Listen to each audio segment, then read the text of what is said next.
Hi friends, welcome to my channel. இன்னைக்கு என் பையன் வந்து எஸ்கர்ஷன் போகிறான். ஸோ அதையும் நம்ம பிளாகில் போடலான்னுட்டு போட்டிருக்கேன். அதுக்கப்புறம் வந்துட்டு ஈவினிங் வந்துட்டு நாங்கள் கேஜிஎஃப் படத்துக்கு போகலான்னுட்டு ஏஜிஎஸ் தேட்டர் மதுரவாயிலில் இருக்குது.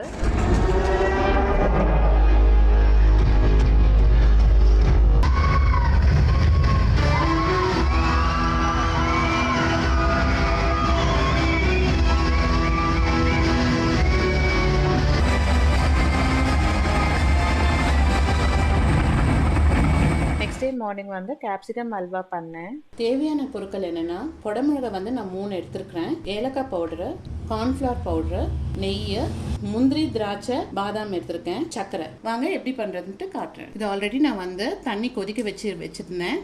இதில் வந்து குடமிளகாவை நான் போட்டுட்டு ஒரு 10 மினிட்ஸ் வந்து வேக வைக்கணும். 10 நிமிஷம் ஆயிடுச்சு, நல்லா வெந்துருச்சு. நம்ம இது தண்ணி இல்லாமல் நம்ம எடுத்துடலாம். இதுலேருந்து கொஞ்சம் கூட தண்ணி இல்லாமல் இதுலேருந்து எடுத்துடலாம். தண்ணி இல்லாமல் எடுத்துட்டோம் இல்லையா. நெக்ஸ்ட் வந்து இது நல்லா ஆறிட்ட அப்புறமா மிக்சியில் அரைச்சி எடுத்துடணும். நல்லாவே குடமிளகா ஆறிடுச்சு. நான் இது வந்து மிக்சியில் நல்லா ஃபைன் பேஸ்ட்டாக பண்ணி கொண்டு வரேன். குடமிளகாவை நல்லா மிக்சியில் ஃபைன் பேஸ்ட்டாக அரைச்சிட்டு எடுத்துகிட்டு வந்துட்டேன். இப்போது பேனில் வந்து 4 ஸ்பூன் நெய் ஆட் பண்ணியிருக்கேன். நெய் நல்லா சூடாயிடுச்சு. நான் இதில் முந்திரி பாதாம்லாம் போட்டுடுறேன். இது ஓரளவு ஃப்ரை ஆன போதும் நான் இது வந்து காஞ்ச திராட்சை வந்து சேர்த்துக்கிறேன். நெக்ஸ்ட் நான் அரைச்சி வச்சிருக்கிறோம் இல்லையா குடமிளகா, இதை இதில் ஆட் பண்ணிக்கிறேன்.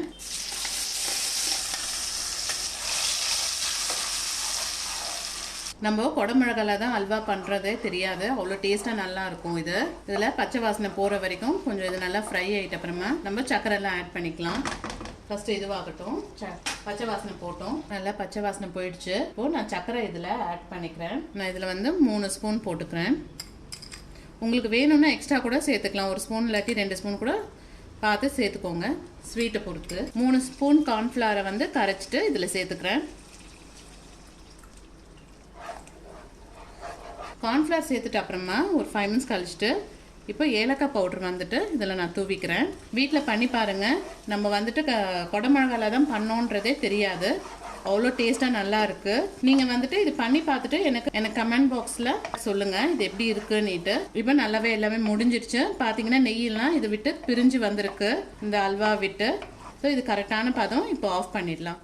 ஓகே ஃப்ரெண்ட்ஸ், நான் குடமிளகா அல்வா பண்ணி முடிச்சிட்டேன். வர கெஸ்ட்டுக்கு இது பண்ணி கொடுங்க. நீங்கள் வந்து எதில் பண்ணுன்றது சொல்லாமல் நீங்கள் டைரெக்டாக கொடுத்து பாருங்கள். அவங்க டேஸ்ட் எப்படி இருக்குன்னு பார்த்துட்டு சொல்லு அப்படின்னு சொன்னீங்கன்னா அப்போது தெரியும். நல்லா இருக்குன்னு போது சொல்லுங்கள் இது குடமிளகாவில் பண்ணேன் அப்படின்ட்டு. ஏன்னா அது வரைக்கும் தெரியாது, எதில் பண்ணோன்னுட்டே தெரியாது. ஸோ ரொம்ப டேஸ்ட்டாக நல்லா இருந்ததால தான் உங்களுக்கு சரி பண்ணி இதை காட்டலாம், ரெசிபியை காட்டலான்னுட்டு பண்ணேன். அதே மாதிரி வந்து இது சில்லுன்னு வச்சுட்டு சாப்பிட முடியாது, சூடாக வச்சுட்டு சாப்பிட்டா ரொம்ப நல்லாயிருக்கும். பொறுமையாக இவ்வளோ நேரம் என் வீடியோ வாட்ச் பண்ணதுக்கு ரொம்ப தேங்க்ஸ் ஃபார் வாட்சிங்.